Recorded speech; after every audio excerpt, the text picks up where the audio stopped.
Innovation is in our veins. Soon the whole world will know our names. Sharing our knowledge and freedom reign. We here for the people, you know it's our way. Setting foundations is part of the dream. It doesn't matter if you're new to the game. Listen up now, cause we all gon' say, elevate, elevate, elevate, higher, elevate, elevate, elevate, higher. We gon' rise up, we all gon' shine.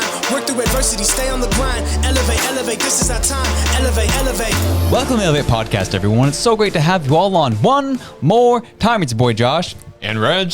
And we're grateful to be back on with you yet again. It's been a wild week, and we're grateful to have you with us as we update you on all things you may have missed this past week. First being, well, obviously we're going to give you an update what's been happening over Israel and Gaza and Hamas and all that jazz. Our response as Canadians to it, what's happening within the country, also our government's response to it across the water, our relationship with the states down south through this conflict, but then as well, our CMP officially doing some looking into this whole ArriveCan app that costs taxpayers $54 million and the drama coming with that. And then last but not least, well, News Media Canada, are they flipping on Trudeau? Are they siding with Google? Well, their coffers are saying maybe they are. Reg, how you doing, big dog? Man, I'm doing good. I just had the first day of my developing policy course through St. Mary's University. So doing that at the same time I'm doing my evaluation certification, at the same time as I'm starting a business, at the same time as I'm doing everything. So I'm wired for sound tonight. I'm ready to go. Oh, he's doing all the things now, huh? Yeah, and I've gotten a few comments from some listeners based on our conversation last week, and I'm going to throw that out to you a little bit later on in the conversation and see what your thoughts are. But yeah, it should be a good show tonight. Totally, absolutely. Before we continue, just want to remind you all of the work that we're doing at the Dartmouth Community Fridge. You can go ahead and donate directly to the Community Fridge, located at 61 Dundas Street in downtown Dartmouth, or you can donate to the link in the show notes, and we will then use that full money going 100% towards buying some food for it to help us restock leading into the holidays here. So check out the link in the show notes, what you can add, what you can bring, what we won't accept. And if you have some extra food, you can also email us at the show and we'll come by and pick it up. And let's get into it, big dog. Yeah, but right before that though, if we go past the trick or eat day and people want to donate because maybe somebody finds this episode a little bit later, can they still donate, and how do they do that? Absolutely. Just keep following the link in the show notes. It will be up on an ongoing basis at this point. Perfect. So yeah, thanks for calling that out. No worries. Perfect. All right, dude. So big key events. I think it's an interesting conversation what's going on over here. We were pretty clear on this in the show in general, but we're not here to give a social commentary what's happening over across the world. But it's still important for us to inform you of what we're seeing, what's happening, and keep you all informed. So big things are kind of happening. Obviously, Israel just straight up started land base in Gaza, turned off all their water, and then after bombing, laying siege to them, turned on water to the southern part of Gaza. Mm-hmm. Palestinians are upset about this because they just feel like they're just kind of putting on a show after they bombed them to oblivion and none of the water pipes work. So there's that happening. And then, but now we end up finding out that 5 Canadians and 30 Americans were killed in this whole thing that happened at the festival. And now Egypt is actually opening up their border to some degree to some people who are fleeing the bombings from Gaza. From Israel. Yeah. So, fleeing Gaza to go to Egypt to flee the bombings coming in from Israel. This has led to, obviously, a lot of tension in places like America and Canada, where we accept refugees and immigrants from these parts of the world who have very strong opinions of what's happening over there. And there's just, let's say, a lot of divisiveness lately, and sometimes it feels suffocating at times. And but that's what's happening currently. And I know from your perspective, Reg, Egypt's been kind of clamping down and not wanting people to come over from Gaza and trying to, they don't want people fleeing over their border. What do you see? So it's a really interesting conversation because it's any way you slice it, like there's so much roots in religion in that area. And so you're looking at, like we said on the show last week, two religions that both view this property as very sacred, holy, essential to their creation stories and the way that they practice their religions. So anything that happens in these areas are going to be very contentious and like very personal to these people. And then just the fact that you got two people living beside each other that both want to see each other eliminated. And I know Israel back in the day had tried to basically kind of just take over Gaza and basically trying to repopulate with the Israelis at the same time, and that didn't work out. And so that they erected that great big wall and basically cordoned off the Gaza Strip. And there was a few elections that were had, and so the West Bank elected the PLO, and then Gaza elected Hamas, and so that's why you see the West Bank not as contentious as Gaza. And so the big problem is that I asked the question on my personal account, why does Egypt not take any refugees in? And so you kind of alluded to it earlier that Egypt has kind of said, okay, foreign national Palestinians can enter into Egypt. And so what's interesting about that then is that what about all the, Gazan-born Palestinians? Like there's millions of those individuals. What about those individuals? And Egypt has been very swift to say that they're concerned, one, about the crisis of adding, 1.5 to 2 million people onto their population that all need housing, that all need medical care, that all need employment, that all need food. What would we do with that kind of a migrant crisis? They've also really outwardly stated that they're concerned about any kind of Hamas organizing within the Sinai province or peninsula, and within the Muslim Brotherhood starting up a faction within Sinai. And they're just really worried about like counter attacks that are based in Egypt because they don't want another war with Israel. And so it's really, really, really challenging. But what I do find interesting, though, is that the conversation about Egypt should be doing more, though. I mean, they're sharing a border right with Gaza. Like, they could be facilitating some of these talks instead of America coming in and doing that. So I find it interesting that that's what's happening. And I also find it interesting that a lot of the other like Muslim countries around that area that, are having protests in the streets about Gaza and the Palestinian people, they're not, offering to take any people in as refugees. They're not offering to open their doors. And it's just very interesting because in the West, if we don't offer to take in refugees, like say from the Ukraine crisis or from the Palestinian crisis or from Syria back when Syria was a massive mess, like we would have been labeled as racists and, protectionists and, it's just a bunch of white nationalists. And it's very interesting to watch a crisis happening in the Middle East and none of the Middle Eastern nations, stepping up and saying, yeah, we'll take some refugees. Because Egypt, rightfully so, is saying we can't take 2 million people who all have very complex needs. We just don't have the infrastructure for it. It would cause another crisis just on different soil. But again, if you're a Gazan living in the Gaza Strip and you're fearing for your life and you're running from the shelling of Israel, like, what do? Israel's made it very clear that they want their original territory back.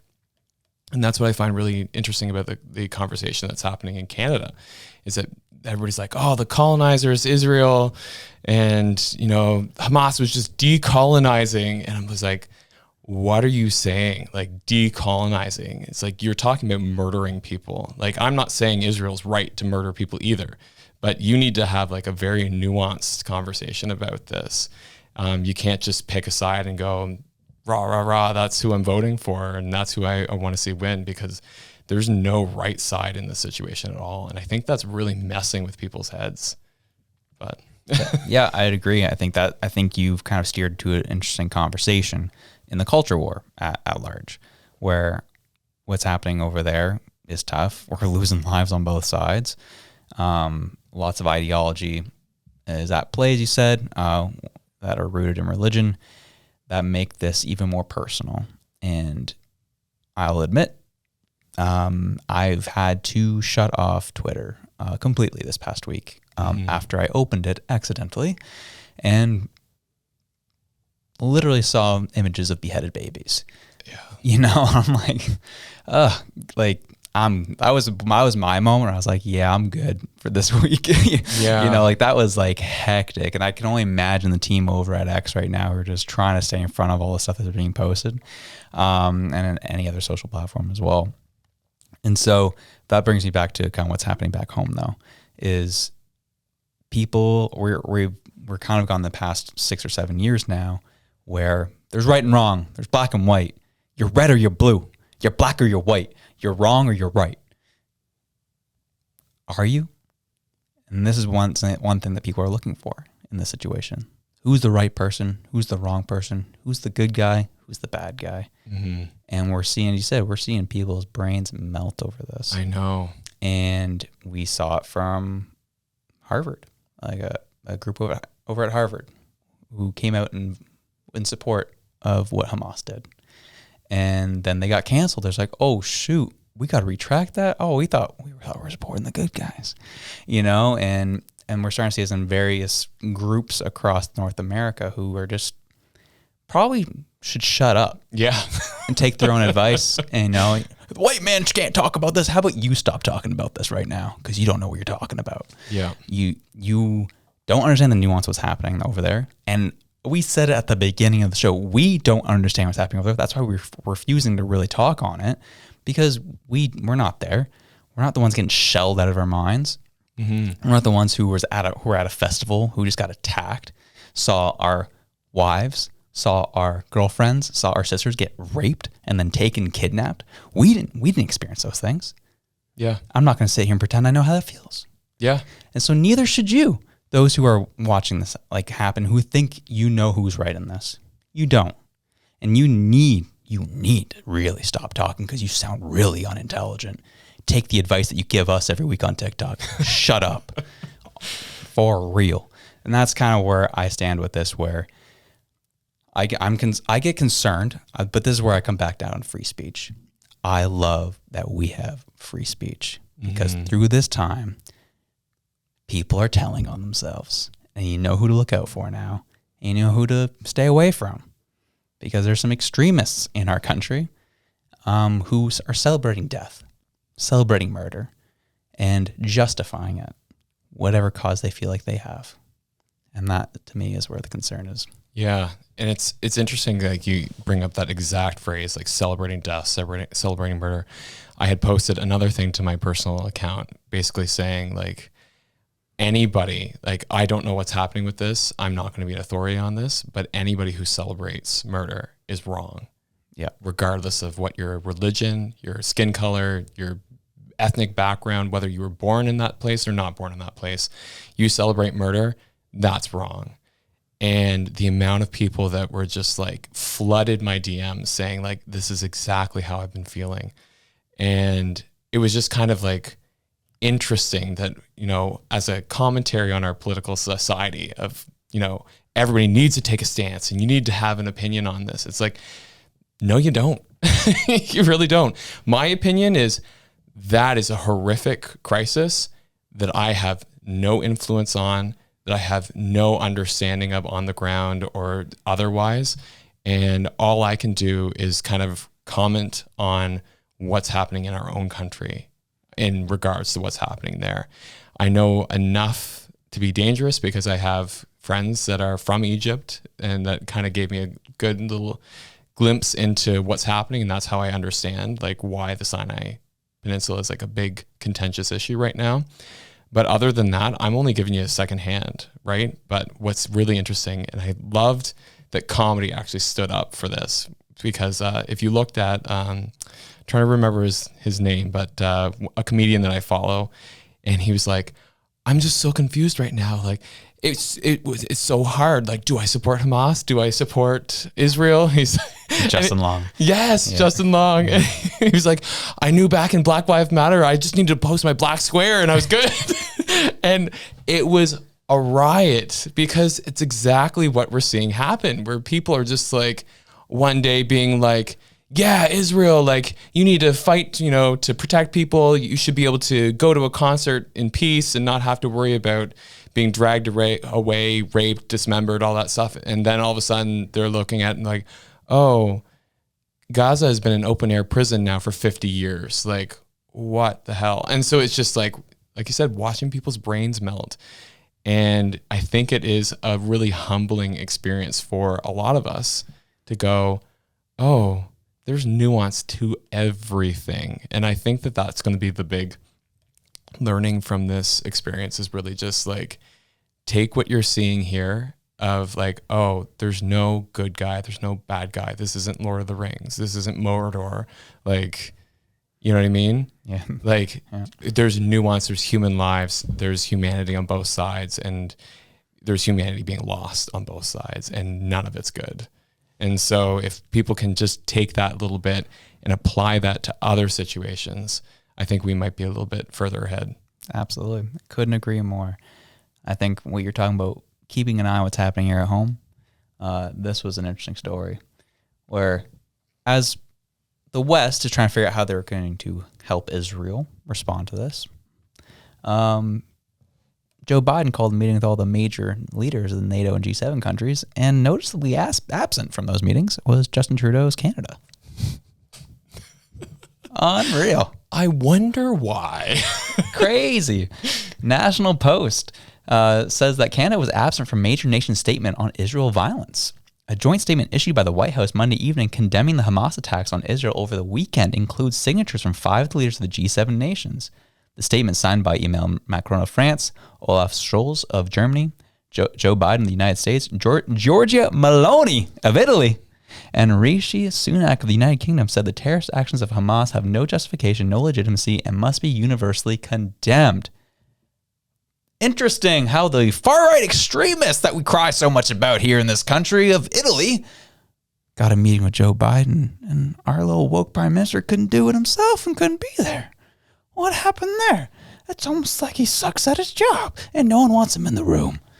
Are you sure he wasn't off vacationing in Tofino? Oh, that could have been it. That could have been it.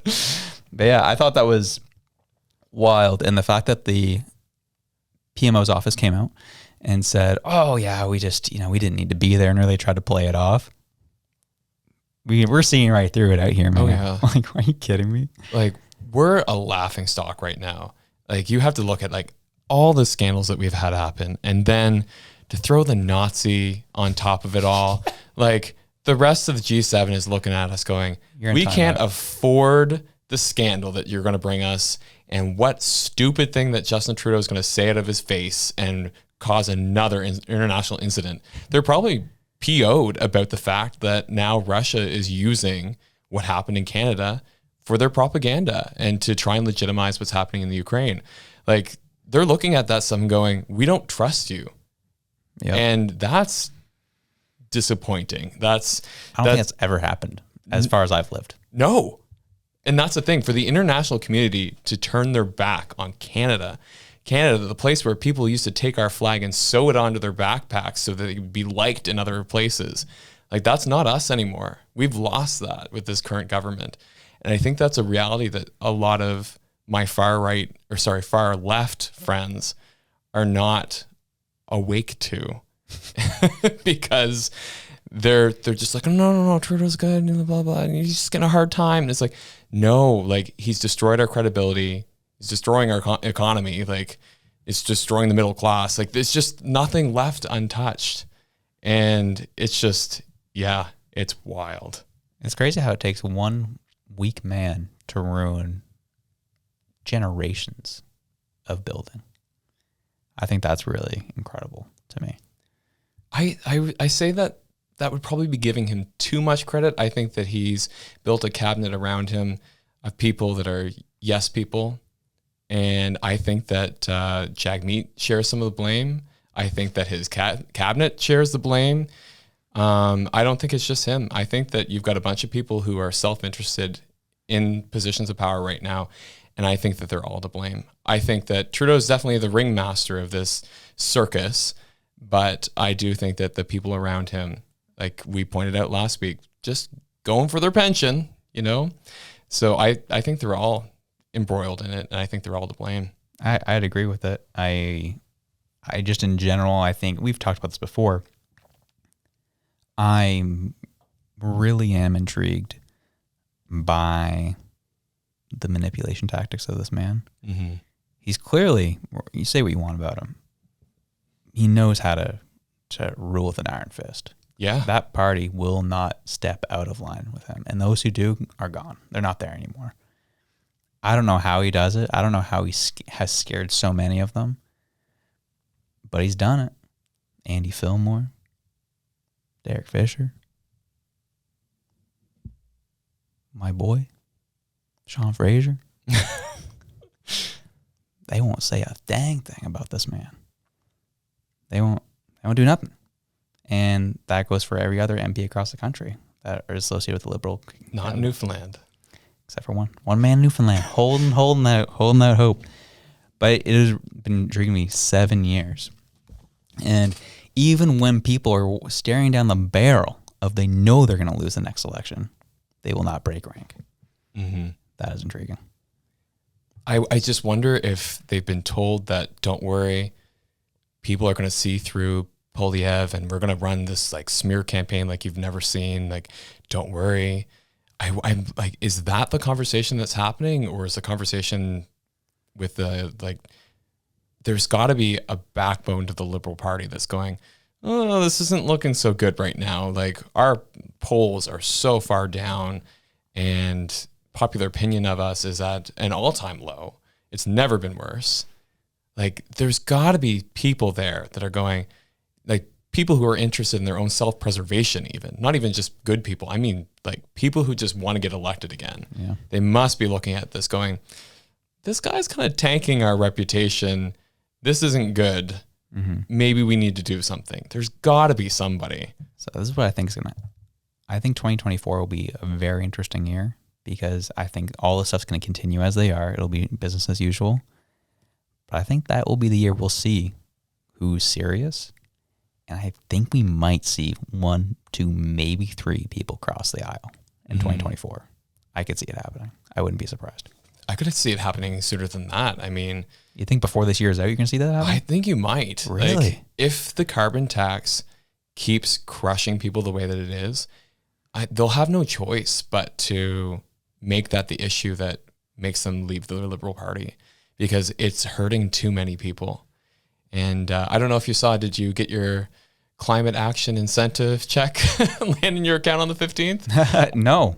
No? I haven't seen one check from that government on a climate action stuff. Actually, I don't receive nothing from that government, period, but definitely nothing climate related. No way. Yeah. Is there a reason for that, or? Don't know. Couldn't tell you. Yeah, and good luck asking the CRA, because we know how that works out. Yeah, they won't tell me nothing. No, but I did get mine. That's nice. I spent it on soil, so Giving back to the climate. I'm giving back to the climate. Let's go, baby. So I've got a massive dump truck load of soil from a local guy in my neighborhood, which I shall not name because he gave me a really good deal, and I wouldn't want anything bad to come to him because he's an excellent guy. And did me a solid, got me a discount on some soil, Nice. and gonna plant my garden for next year. All right, plant the garden. Because we got to have something good to look forward to. Capture here. that carbon, baby. Capture that carbon. Yeah. Maybe you're doing what you're supposed to do, man. Congratulations. Thank you. That's awesome. Yeah, well, speaking of the continued corruption of this government, the ArriveCan audit expands as Auditor General says border agency never told her about the RCMP probe. Get this, bro. Want to hear something really funny? This woman, the Auditor General of the country, who's supposed to, keep an eye on the finances and how the current party in rule is spending money and using public funds, she didn't know about the investigation until she saw it in the Globe and Mail.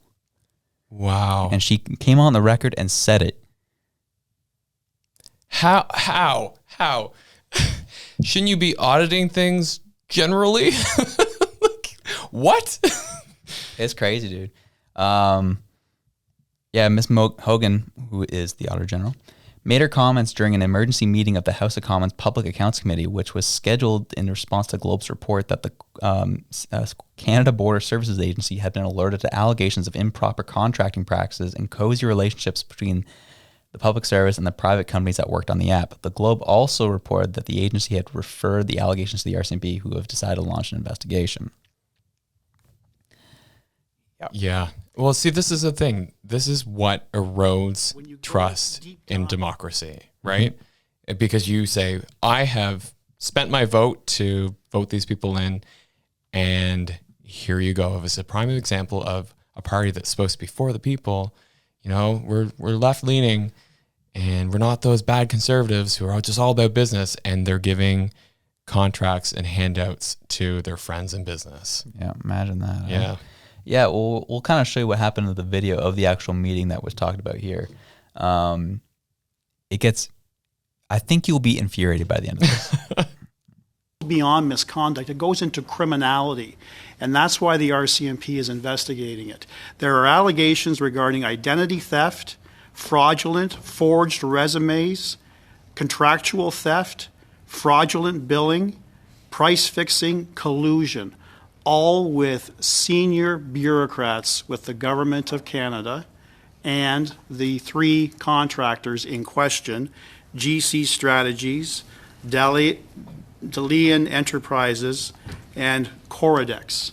At the heart of the article, Mr. Breitenberg, that is your time, but you'll have another opportunity to pick that up again. Thank you. Ms. Khalid, you have the floor for 5 minutes now, please.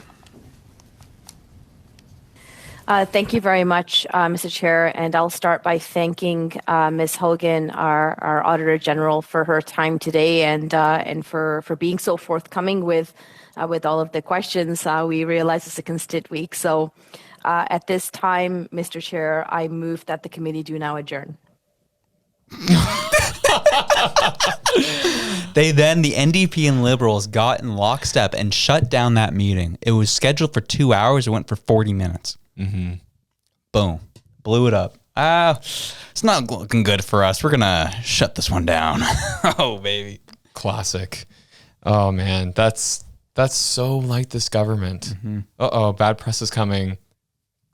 Shut it down. Shut it down. And then, like you said, the NDP coming right behind them being like, oh, yeah, shut it down, guys. Shut it down.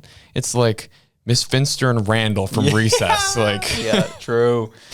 Yeah. So that's kind of where the reason why they said that they could shut it down and wanted to shut it down is an MP came out, a Liberal MP, Jean Yip, said MPs ended the meeting because it was clear Miss Hogan had nothing further to say. Yeah, of course. Of course, that's what happened.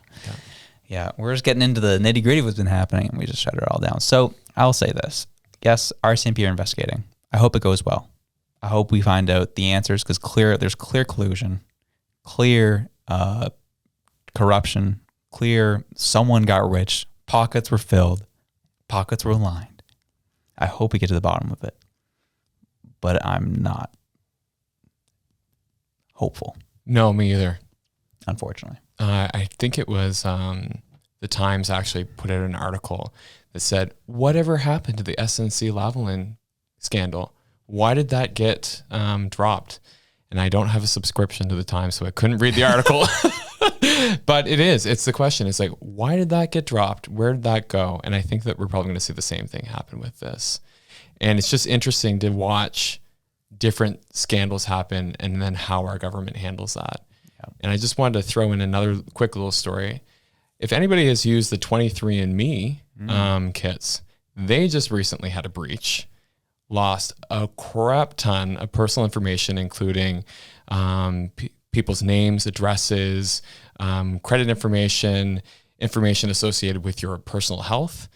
And it's especially important for our neighbors of the South because they, being people who pay for private insurance companies are very, very hungry for this information. And the big problem in Canada is that we don't have any protections for genetic information. So if we keep moving along kind of the trajectory that we're going, where insurance companies keep lobbying our current government and getting more things passed that are not in the interest of Canadians, they're going to be able to use information like this that they harvest, that they bought from the hackers that have hacked this information, to then use against you, to say like, oh, you're 23% likely to have breast cancer in the future. We're going to take that into account when we adjust your rates.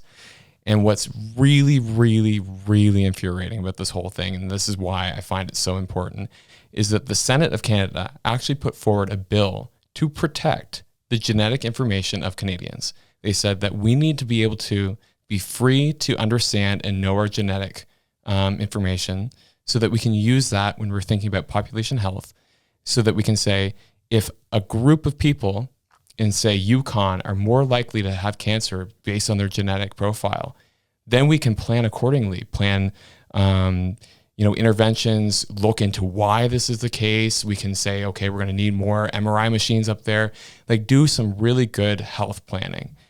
And we can't do that right now because people are terrified that that information is going to get used against them. And the Senate, in their wisdom, actually recognized that, put forward a bill that they all agreed on. It went to the House of Commons, and Trudeau's Liberals shot it down. They said, absolutely not. We golf with the insurance companies. They don't want this. And they shot it down. And that was the icing on the crap cake for me with this whole thing. Not the crap cake, man. Gee. Yeah, that sounds about right. And you said it correct yourself. And this is where the issue comes in, right? That when you're a guy, wherever you reside, conservative, liberal, whatever, when your guy gets in, you just take a vacation and you turn a blind eye to everything they're doing because your guy's in power or your girl, whatever. That's a problem. That's a problem when you kind of understand politics. And we can't continue having that happen because you let guys like Trudeau and his henchmen get away with all this stuff, and you think, oh, he's such a good guy. He's got nice hair. He's looking good. He's a liberal. He's got the right color. That means he's a good guy. And look at all the stuff he's done. Yep. He's a bad guy. The lie after lie after lie after scandal after lie after like silencing like people who I know who are my friends who are very left leaning, who are like, yes, women in power, yes, female voices, and to watch this man silence those voices and then go, no, Trudeau's like, he's all about the left. I was like, he's not the left. Like, he's a villain. Yeah. So. Yeah, absolutely. And I hate to say it, but that's just the reality. And I was cracking jokes. I'm not going to play the comparison game here, but I hate that I long for these days again. But like when the craziest issue with the last government was the fact that they were shutting up all these scientists over like environmental studies. Was that what it was? It was environment, and it was Statistics Canada. Like in general, they were gutting it. And the problem with that is that if you don't have solid data to measure whether your country's progressing or not, how do you know whether your country is progressing? Yeah. And so I look at that and I'm like, no, that's not great. And so yeah, like that wasn't great, but I would literally I'll take one of those over three of the things you name you name it. Yeah. That we've had under this current regime. Like that's the reality. And like, I'd prefer not have any of it, but man, it's just exhausting at this point. Yeah. And it's funny because I don't know if I should share this, but we'll go for it. So I have a friend who has been running the campaign for a Liberal candidate. Oh. And I will not tell you where. It's not in this province. Okay. It is somewhere in Canada. It's in Yukon. But they were very disappointed on the phone with me. Oh. They had believed in this person, and this candidate got up, lied straight to people, and this friend of mine was just like, I couldn't believe it, Reg. Like, I was managing the campaign for this person. I couldn't believe that they would get up there, stretch the truth on a couple of different figures and what people were actually saying, and just like trying to make the narrative fit what they were saying to try and get nominated. And they were like, it was so disappointing. And they were like, and now I have to go have brunch with them. Like, I don't know how to look them in the face right now. And then the icing on that crab cake was the fact that this individual then blamed my friend, saying that they didn't give him the correct information and that's why he lied. Isn't that wild? And so that's where I'm just like, oh my God, like, are you all the same? Because like this person is a young person. I was like, come on, millennials, we can do better than those stupid boomers. And no, it's just like, it keeps churning out the same thing. And I'm just like, how do we stop that from happening? How do we support people, good people, to enter this process so that we don't keep getting more of the same? Mm-hmm. And I don't know how yet. It's tough because it's, I mean, I'm going to use a term that's used quite frequently, but drain the swamp is really hard to do. It's hard to do. I saw it firsthand with our friends Elizabeth Smith McCrossan up in Amherst, and it was when she was in her first term, and at that time she was a conservative, and she was in the legislature, and she was grilling the Minister of Health at the time on just why things are kind of in the state that they are. And I can't really remember exactly the question she was asking, but it kind of went something like this. It was on nurses, wasn't it? No, this was before that happened. Oh, okay. It was just in general, it was about kind of doctor wait times. And so she asked her question of like, what are you doing about wait times and improving the wait times of our hospitals, and as well as finding a doctor in this province? Minister gets up, gives some long-winded answer that had nothing to do with her question, and sat back down. And then she's like, I don't think the member opposite heard me properly. This is what I was asking. What are you doing to improve the wait times? Gets back up, gives a long-winded answer that had nothing to do with her question, sits back down. Third time she gets up and she says, I don't think the member opposite heard me. What are you doing about the wait times in this province? And at that point, people in the legislature started laughing at her, being like, you don't know how this game works, do you? We don't answer questions. You ask them, and we deflect. Mm-hmm. That's how this works.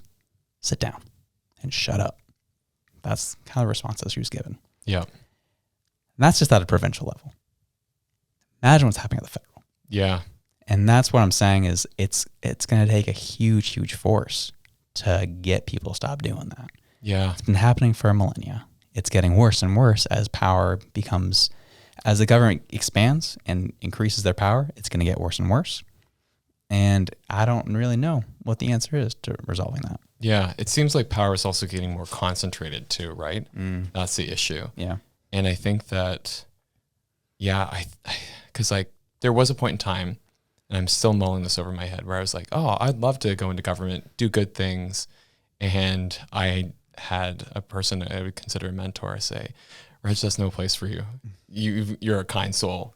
You would hate it. And then the problem is, I think that so many of us who are like, I want to do good things, one, are either they enter it, they get in through all the obstacles, they actually make it in, and they get chewed up and spit out. Or two, the good people look at it and go, absolutely not. That is not where I want to be, like tied up with all this riffraff and, you know, the bottom feeders of society. Like, you know what I mean? They look at that and they say, no, I don't want to be associated with that. And so I think that there's a real need actually to either like get some good people who can act as mentors to help guide people in the right direction, and then just have the spine and the mental fortitude to stand up to this crap. And eventually, if you get enough good people doing that, it will change. But I think right at this point in time, I don't know if that's the case. And so that's the question I always mull in my head, because I love this kind of stuff, but I don't know if I could do it, just because just the dealing with people who are so dishonest would be so taxing. Well, yeah, I see it even in the YouTube comments on the House of Commons, or so the question period on YouTube, where people get so frustrated with the fact that questions are not being answered. And I'm at that point personally where I just like, yeah, it's part of the game. Like I'm not bothered by it. It's just, we have to figure out a way to fight it, get around it, because that's the way it is right now. How do we fight it? And shows like this one, I think, are one way to do it. I agree. Expose it, talk about it, and doing so, obviously you're gonna have your times where your boy gets a little fired up, but do your best to talk about it in a way that is alienating as few people as possible. Yeah. And call it out for what it is. And that's the one thing. Me and Dalton talked about this earlier on too, where a lot of people get frustrated with the show. It's like, you're always railing on the liberals. You're always going after them. Why? Why can't you talk about the conservatives? Like, well, who's in charge right now? It's the Liberal Party. I guarantee you, give me 8 months to a year after Pierre Poilievre gets in, we'll have some things to say about him too. Yeah. Just wait. We're here to, a biggest thing, one thing I'm always a huge believer in. I'm here to support people. I love people. I hate when people get screwed over. And I will 100%, I hate when power gets concentrated. I hate when power gets too much. And I'm 100% the personality that will fight against it. To my detriment. I'm being told that obviously there's a big Bill C-11 thing going on where write to your MP and say you don't want this as a podcaster. Well, quite frankly, the show has ridiculed every MP in this province.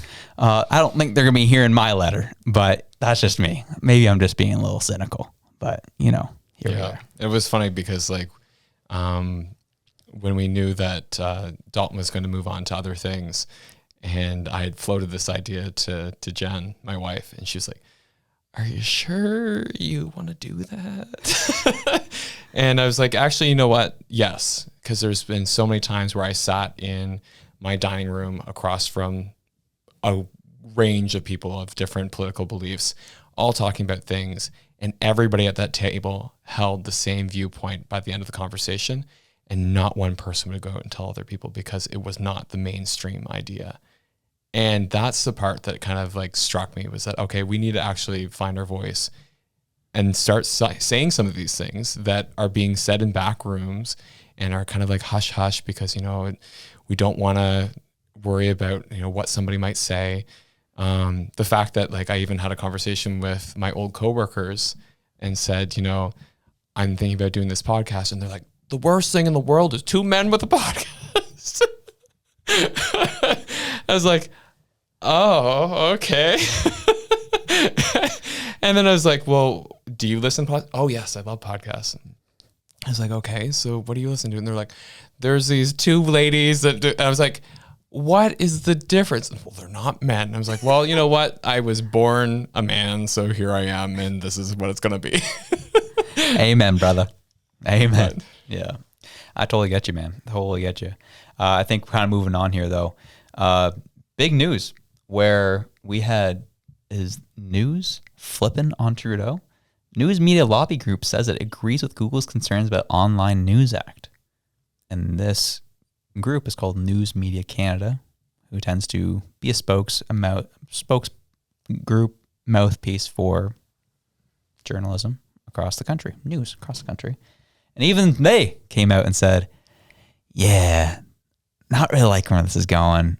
We're kind of going to take Google's side on this one. What are your thoughts on this, Reg? That's some big news. Yeah, well, I think it was a CBC article that I was actually reading it on, which I thought was really interesting because they were talking about the fact that so much of the revenue that's generated comes from clicks through Google, comes through follows from Instagram. And they're like, this is just the way that it works right now. And we gain so much from these platforms sharing our media if it's appropriately tagged. I thought that was an interesting addition. They said when it's shared without crediting the source, then they don't like that because it's just highway robbery for them. But if they're sharing it with the source and they're actually posting it directly from some of these news channels, they're okay with that. Yeah. And in fact, that drives traffic for them. So imagine that. Yeah. So I thought it was spot on. And then I also just had to laugh because I was like, here's another Trudeauism that's just, yeah, interesting. Because we all know that he wasn't fighting for news media. He was fighting for consolidation of communication. Mm-hmm. And it's starting to blow up a little bit because now these media sources that were originally supporting it, they're going, this is hurting our bottom line, and the holy dollar is the only thing that matters to us. So, Yep. Sorry, Trudeau. We're done supporting you. Yeah, we're not with you on this one. And I mean, any regular person who can do simple math like 2 + 2 could see this was a bad idea, and this was not going to bode well for the media organizations, especially in this country, as they are currently dying. Then the last little bit of traffic they can kind of muster up was through social media, and that got taken out. Like, I think about Halifax Noise, Haligonia, these types of, like, I just realized the other day, I'm like, oh yeah, I haven't seen anything from them in a long time. Oh right, they're not allowed to post on social media anymore, or they can't, I should say. They just have their own websites that they're just kind of going off of now, which I haven't even checked out, to be honest, ever since this all came down. So it's good to see that at least the people that were, this was quote unquote supposed to be supporting, we all know it wasn't to support them. It was all to make sure that there's a consolidation of voices and people like us can't dissent. But at least now they're starting to speak out. Mm-hmm. So love to see it. Love to see it. We're here for it. And shout out. 'Cause, I mean, it's no coincidence that shortly after all this podcast stuff came out and trying to get Spotify and Apple Podcast to register with the government, I'm not surprised. No, me either. So, but good news though. Good news. We're gonna move some good news though in this province. All right. The province has made amendments to the Health Service Act and Insurance Act today to allow mental health and addictions care for Nova Scotians to be insured under the publicly funded healthcare system. Yeah. That's big. It is big. I am always an advocate for healthcare. This one, I'm a little I'm cautiously optimistic because mental health is such a challenging beast. And what I find happens too is a lot of people are self-diagnosing, and then a lot of people are pressuring their doctors to also diagnose them the same way that TikTok has. Oh, yeah. And so we're seeing a lot of new cases of ADHD, of anxiety, of all these different mental health disorders that, may be products of the environment that we live in. Not saying physical environment, but I just mean the stress that people are under, the economic conditions that they're under. It's like, why am I depressed all the time? I don't know. Maybe there's a war in the Ukraine. There's a war in Israel. Like, our government is doing all this crap behind our backs and you can barely afford to pay for groceries. That would be depressing. That's a normal human response. And people are, looking for a way out. And some people, use marijuana. Some people use alcohol. Some people online shop, do whatever. And I think that some people are trying to be proactive and go to their doctor and say like, hey, I'm super depressed right now. Things are not great.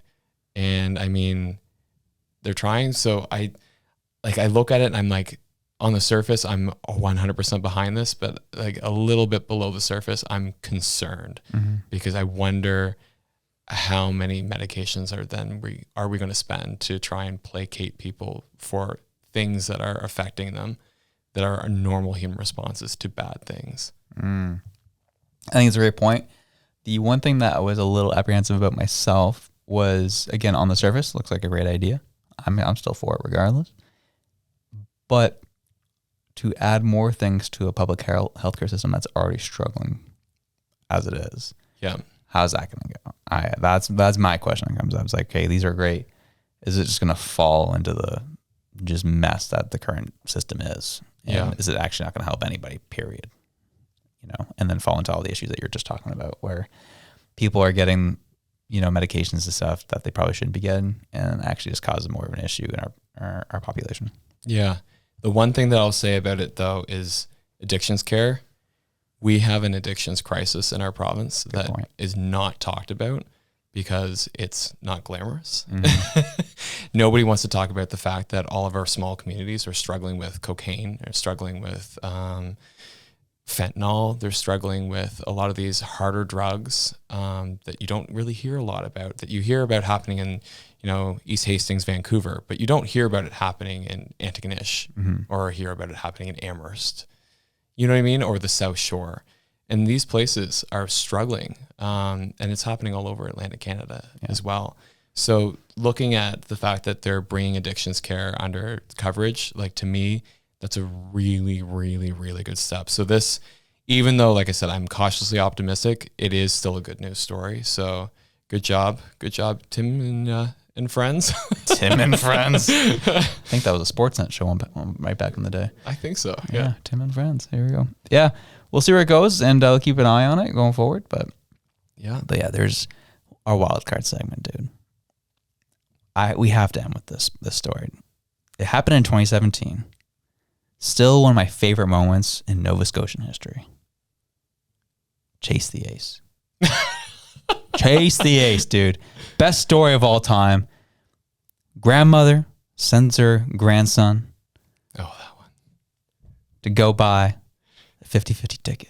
Chase the Ace. Those who don't know Chase the Ace, you cut a deck, pull it up. If it's not an ace, you lose. If it is an ace, you win the jackpot, whatever. I think that's how it works. There's a 50-50, and there's the Chase the Ace. I'll leave it at that. This is what happens. For those who know the story, here's a nice little refresher for you and for you to laugh at this crazy time that we call life.